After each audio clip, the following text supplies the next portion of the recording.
Okay, Here we go. Forged in Idaho. Finally, we're back. It's been Welcome. a long I have time. with me today a very special guest. So, what are we going to talk about today? I don't know. You have a list here. Yes, so it's a very big let's talk list. about us and about running a business as a husband, as a wife. What is that like in 10 words? 10 words. Okay, no, I can do this. Just an arbitrary. Like just a one word, because I can do a one word. Like communication. Yep.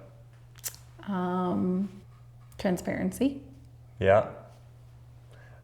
Man, let's riff on that. Okay. Transparency of so many things. So number one, transparency of us and our marriage to our company. Mm-hmm. That's a big one, I think. Mm-hmm. Like when mom and dad are good, the whole crew just feeds off of it. Mm-hmm. And it's a pretty powerful aspect of running a company as a husband and wife. Sets the tone. Yep. Yeah, the temperature in the room, just like with your kids in your home. Yep. So, what are your thoughts on a husband and wife running a business together? What are the important things to consider? I think it's essential. I think that a lot of businesses, we're in a town where there's a lot of entrepreneurs and men have started their own companies and they're running them, and some very, very successful ones in town and some new startups all across the board. And I think that if they're not either going home and having conversations with their wife, maybe their lunch break or in the evening or on the weekend, and sharing with them their mission at their work and what they're doing, I think that you are almost running your marriage like your roommates in a way, is what it makes me think of. Like if you're going home and you're carrying either maybe some burdens from work, or there's some decisions to be made. Maybe your company's going through a merger, maybe you're buying another company. I think there's so many things going on that if you, as a man, keep that inside and you don't share it with your wife, ultimately we're going to know, because we should know our husbands well. And you sharing that, asking their advice is sort of also like a sounding board for you, right? You get some of your ideas out, get your thoughts out, and especially when you own a company and you're thinking, well, what if we go this direction? Or, hey, we might need to hire a guy here. We're having a need here. What do you think about that? And there's endless things that we talk about, plans for the future, developments we want to get into, affordable housing, so many things that I couldn't imagine if we didn't have those conversations, how they would even begin to grow. And so whether or not your wife works for the company that you're running, which that's not all the situations for everyone in our town. But if she doesn't work and she's home with the little kids all day, make sure you set some time aside to go and update her on, hey, here's where things are at. Here's where I'm at in my job. Here's what we're thinking through. Here's how you can pray for me. And do you have any advice to offer to these things we're considering? Because oftentimes we are your smoke alarm, as I like to say it, your fire alarm, especially with you, of just, well, hey, here's what I feel about that situation, whether it's valid or not, but it's something to think about. I'm not always saying it's valid, but I think oftentimes I can have a sense or a reading on something and say, this doesn't quite feel right. I'm not sure why. And then you kind of poke further, and sometimes it's valid and sometimes it's not. So what about, one of the encouragements I've given a lot of guys is when you come home at the end of the day and you walk in the door and the obvious question is like, how was your day? Mm-hmm. Yeah.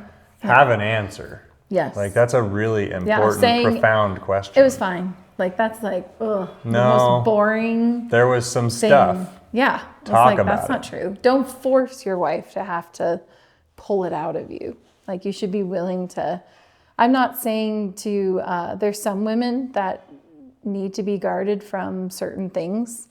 I'm that way with certain things, and you protect me from those things. There are certain things that we just can't quite handle in the way that a man can. But for the most part, you should be able to go home and share things. I'm not saying vomit of the mouth of just everything and putting all those burdens on your wife, but getting her opinion, especially on things that maybe they're decisions you yourself are making for your business. That's important. Like, oh, by the way, we're going to go buy a company from the Philippines. And just so you know, we're going to have to go do this for a while, as an example. I hope this is not in your head. No, it is not. I just had no more companies. I actually just had someone ask us the other day. Well, actually, we've been asked multiple times about going into Utah. And I was like, man, the first thing in my brain, because of what I do for our business, was like, new licenses, the paperwork, what would we set up over there? Would we have an office? Like, there's just so many things rattling in my brain because, shocker, should I tell him what you said a while back? Franchises? He was like, let's franchise. And I was like, nope. It was a bad idea. Well, it's more of, franchises. I think of your Subway or your McDonald's or your Walmarts or whatever. And I'm like, no, I want to keep the heart of our company. I'm not saying we won't license in other states down the road. We could possibly do that. But I want the hub of our company, and like you could call it like the legacy. Yeah, the legacy to be in Moscow, Idaho, 100% here. And then it can branch out from there. And it might mean, oh, hey, we're going to go set up a little spot in Utah. And it's like a little sister branch off of our company. Sort of like the church, you start with the main and then you got all these little church plants. I'm fine with that. I just don't like the thought of becoming like a McDonald's. So you don't have to keep looking at the camera. We're just podcasting. Oh, okay. I'm looking at Marshall right now. You're going to have to edit that out. Yeah. 5 minutes later. This is basically like every date night for us. These conversations. That's true. Okay, back to yours. No, this is it. This is what we're doing. Okay. When people talk to me about like, hey, have you guys had a break? I'm like, no, we really haven't had a break. I mean, we have a Sunday. Mm-hmm. Every Sunday we take a Sunday. Yes. But in general, even when we're resting, we're just enjoying, nurturing. We're talking about our kids, of course. We're talking about our home. Yep. And we're talking about our businesses. Yeah. And it's a very constant thing for us. Yes.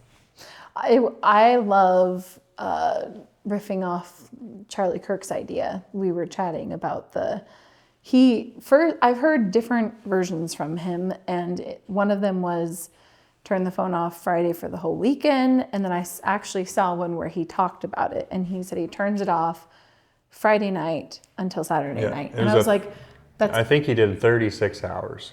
So it was Friday night all the way through Saturday. That was a one time, because in the video I saw, she specifically said it was every Friday night to Saturday night, so 24 hours. And I thought it was really interesting because I was like, why that on Sunday? And then I thought, well, maybe he needs to communicate with people on Sunday, so I understand. To me, if I could choose, I probably would be Saturday to Sunday night. And then, of course, I get that worried, how do my kids get a hold of me if there's an emergency or something, And he's like, there's a thing on your phone called your favorites. And you basically say you don't take any calls except for this few small list of people. And I was like, does it really work? And he's like, yes, it works. I was like, okay, I'll probably be willing to do this as long as I know my kids can call me in case there's an emergency. Otherwise, I think it's a great idea. I think it's wonderful to check off from social media.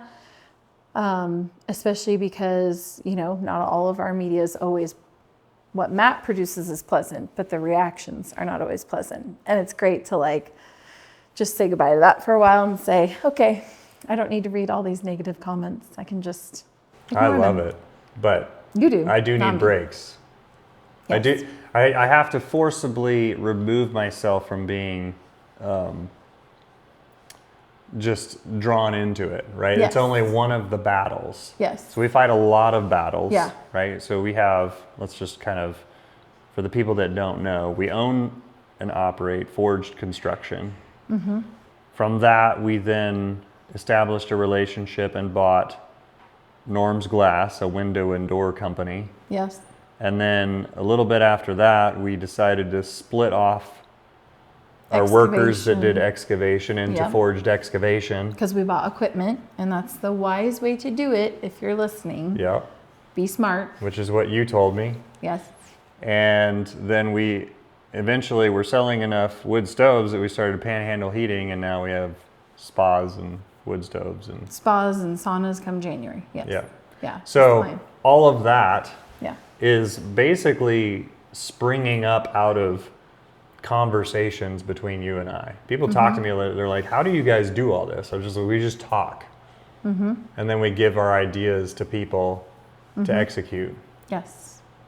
And I'm still a firefighter, Yes. and it runs without me with your help. Yep. I think So what's that like? well, it wasn't great for a while because I didn't know how to delegate. I didn't like to delegate. I was like, I like to do everything my way. I was very A personality, controlling, because I want it done my way. And I've had to learn that you need to invest in people. It's okay to give them a task and let them kind of figure out how to do it their way. It's not necessarily going to be your way, but is it still completing the project? Yes, it is. And oftentimes, if I give something away and then I circle back around and I follow up on it, it's a great opportunity to say, oh, either I might learn something of how they did it, or I might build a way in with oh, by the way, did you know you can also do this? And that will make it a little faster for you. And then they're like, oh, wow. With one of our companies, they didn't really, for years, know that there's a thing called takeoff software available to you. And how it works is we do most of our quotes by hand, but the companies offer this as a benefit. And then you can come in and do the double checking. Like, are the sizes correct? Is the glass tempered where it needs to be? Do we have proper egress? All those things. You should check yourself and do your due diligence before you order, but using these outside sources of other people to bless you so that you can do more and be more productive in your day-to-day. It was like, why did no one do this? And now we're using it, and we're more productive, and we're getting things out faster. So, but I had to learn to say, here, go run with this, go do this, go figure this out, go ask these questions. Instead of my normal would have been just to, I'll go call. I'll go find out. I'll let you know. So I think delegating is huge, and trusting to delegate, and it might not always reap what you want. And sometimes you might have to help them, or sometimes they might amaze you and be super, super productive. It's kind of when we look at the two of us and what our bents are as far as our strengths, your fruitfulness and your capacity to get things done is astounding, right? And then other people don't necessarily live up to that for you. And so it's the kind of the tension that exists in a husband and wife running a company is, well, sometimes you would have fired everybody 3 times by now. Not everybody. Not Matt. For sure not Matt. But ultimately, the frustration then gets dealt with, okay, in a conversation, and then I have to go fix it. I have to go attack it and get it back resolved and peace restored. I think that's been the biggest thing that we've had to learn is like, okay, something's wrong. Tell me a battle to go fight. What am I not aware of? That just comes down to like good communication between a husband and wife team, not being afraid to say like, this is something that my spirit is being checked by, or maybe you're not even certain exactly why. You just say, there's something here that I feel is happening, might be going on, might not. Can you go investigate? I'm trying to think of good examples, but maybe you have doubts about a particular employee. We'll just say, you're running companies, you have employees, maybe you're questioning some of the work or something. You are, as the owner, have every right to inquire, investigate, check upon, and ask questions and find out if they are worth the value that you are paying them for. And I've had to just speak up when I have a sense on something, and then you go attack it. And sometimes it's systems, and then you're helping them through, okay, here's the value you're providing. Here's how you can provide more value for your position by doing this, this, and this.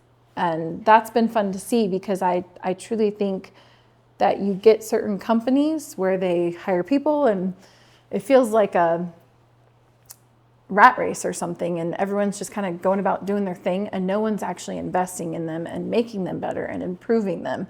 We actually care because we want everyone to be a good steward with their time and our resources and our investment into these businesses. And I think the benefit of that for the employee is we're blessing them with, well, how do you see big pictures? How do you fix your system? How do you get more done? Which will just bleed over and should bleed over into their personal life, And when you connect these personal interactions in the business so tightly, you're also forcing yourself to deal with your own interpersonal reactions outside of the business. Yes. Like if we're not good, yes, it will get detected quickly. Yes.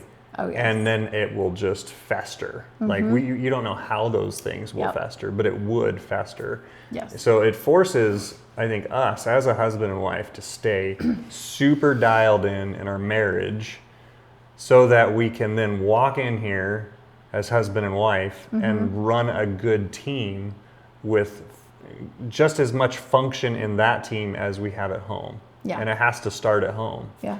And so I think it's a huge thing to encourage our employees. We've done of like, hey, if your family is not good, like if you're fighting with your wife, fix it. Like, don't be go home. Don't be slogging around our job site. Yes. With your head not in the game with power tools. Yes. Like it's just not a good idea. Yeah. So that's been good for us and good for the team. Yep. And because as you run businesses, you get more and more intimately, especially in the size of where we are, we're very closely connected with our employees, and I think we know them well enough to sense those things, right? Like if this is a big 100+ employee, that stuff gets overlooked quite often and they're not noticing it. And I think that as you decide to grow and get bigger, those are the things to think about, is like, how do we keep that closeness, that connection? How do we know our staff well? How do we make sure we're asking them questions, checking in on them?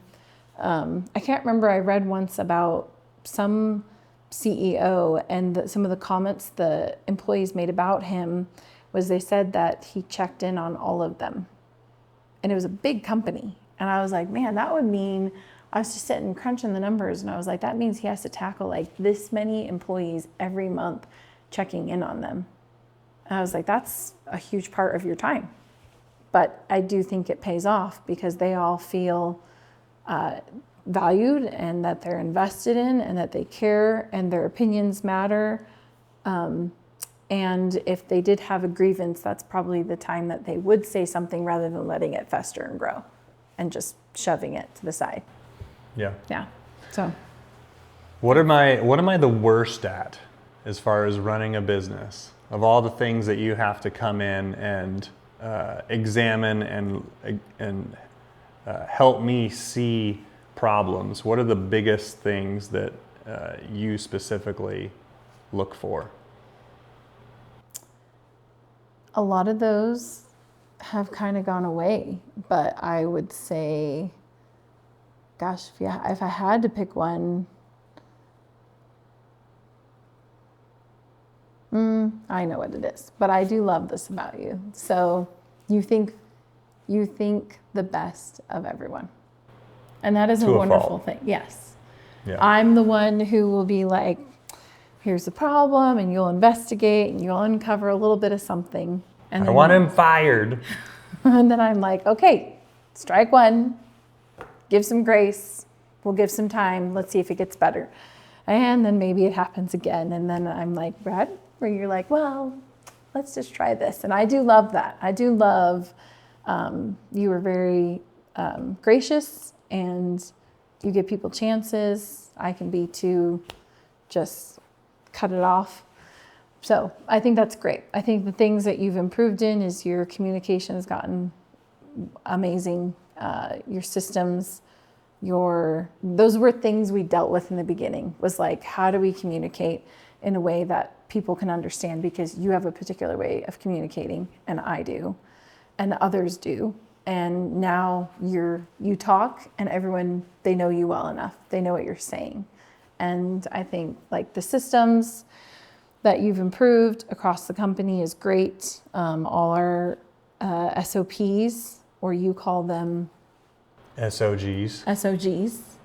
Guidelines, which I think is really You can funny. break them sometimes. Yeah. So instead of your normal SOPs that everybody else says, Brad made it SOGs, because he's like, well, this is a guideline, and I would like you to follow this. And if you follow this, it will go well with you, my son.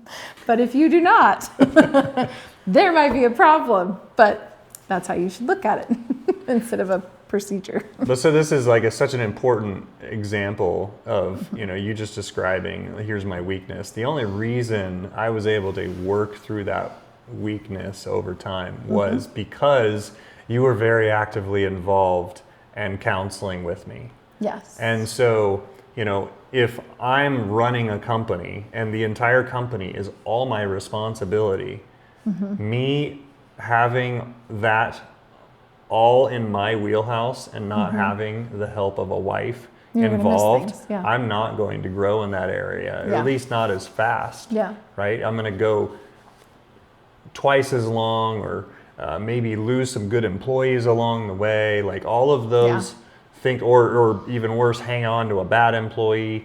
All of those things are magnified in their fruitfulness and then their pursuit of excellence as a team. Yeah. By having that wife Yeah. intimately involved with the pursuit of a man on his mission. And then I think for ladies, we have to be good about, like, as the wife and being a helper, don't be nagging, because it's very easy to fall into that trap on something that, like, once you give it to them and you say, here's my concern, I'm handing it off to you to go deal with, it's my obligation to now entrust you to take it, to care for it, and to do what you need to do. It might mean I have to bring it up a couple times, because maybe it takes you some time to, you go, you investigate, you try to figure out what's going on, and maybe it will need more than one investigation. But I think it's very easy for women to fall into this nagging counseling, and you have to be super careful about that, where if it's the same issue, go back, assume the best, and ask some questions like, hey, where do things stand on that? And if his answer is, I've got it handled, it's on my radar, then you need to be at peace and you need to let it go. Yeah, I don't think it should ever be that simple of an answer, though. It would always be some detail. Like, I'm waiting to watch and see what happens here. Correct. Right? Like, Yeah. This is my plan. Right. I've got a plan. Or if new Thank information. you for bringing it up. Yeah, or if there was new information that I had to give. I'm just saying, sometimes in running companies, things take time, and being patient for that, instead of just, not everyone has my personality, but my personality is like, get the task done now and be done. And sometimes it takes months, and that's okay. Which is why God put us running a company together. Yeah. What other Patient, things do you think non-patient. God was doing in the companies that we've run? Like, what has He worked in us as a family? I think it's great with our kids to see, like, the we went through a book about this, but understanding the concept of men working and working in how it used to be, which is like sun up, sun down, bed hit the pillow, tired. Men are called to work and work hard.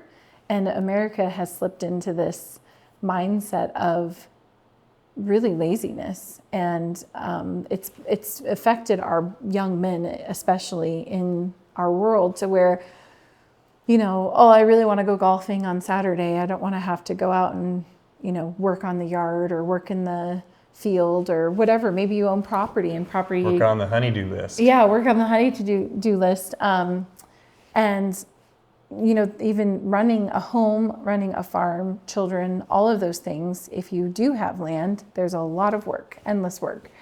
And having a balance of the Sabbath is the day of rest, but it used to be people would work Monday through Saturday really, really hard and rest on Sunday. And we've sort of slipped away from that, or people who want to shorten their hours of work days, or even there for a while, part-time work was the big sought after. And what it was is young men wanted to do part-time work so that they had time to game. And that's a big problem that I think has improved, but at least after COVID, that was a big, big problem where everyone had gotten the habit of not working and none of them wanted to go back to full-time work. Full-time plus is most men. Construction, I mean, there's so many real blue-collar jobs that men work where they are working 50 to 60 hours a week and then they rest on Sunday and they appreciate their day of rest and they enjoy it. And I think that our kids seeing that through us of like, you know, I have my time of work, but I also prioritize the kids and I take them to school. I go to their sports. I make sure they get to all the things they need to go to while taking care of the house, right? Doing all the regular chores, teaching my kids, girls how to make meals, run a household. Hey, this is your domain. What do you do? How do you take care of it well? If my domain is out of order, if my house is a mess, if it's dirty, or all these things that fall to me are not being done, then I don't do a good job at work because my brain is occupied with that. And that is the most important thing for me. And I always call it like being at peace. How do I be at peace? Well, I need to take care of the home first to bless my family and then work. And when we first started, I had that backwards, but I have since corrected it. And my home is much more my priority now. And the kids help and they learn. And then I think our son, Bax, has really sat back and been like, I am ready to go to work. I am ready to work hard. I am ready to work Monday through Saturday for my family because I don't want my wife to have to do too much, or I want her to use her talents to bless our family, but it be like an outpouring of sort of like just this side enjoyable thing rather than a necessity. That's not what he wants. And I love that. I love more and more nowadays you're seeing both couples working and not working together. And if you can work a job that your spouse is involved with you in your job, or she's at home and you share, that's ideal. Not just you go to this job and you go to this job. Well, I really think that we need to keep talking about this because it's just the thing that we've been able to grow, you and I together, is something that's, I think, quite amazing, and it's a huge blessing from God. But it really is a outpouring of husband and wife interacting with the work that exists to get done in a biblical way.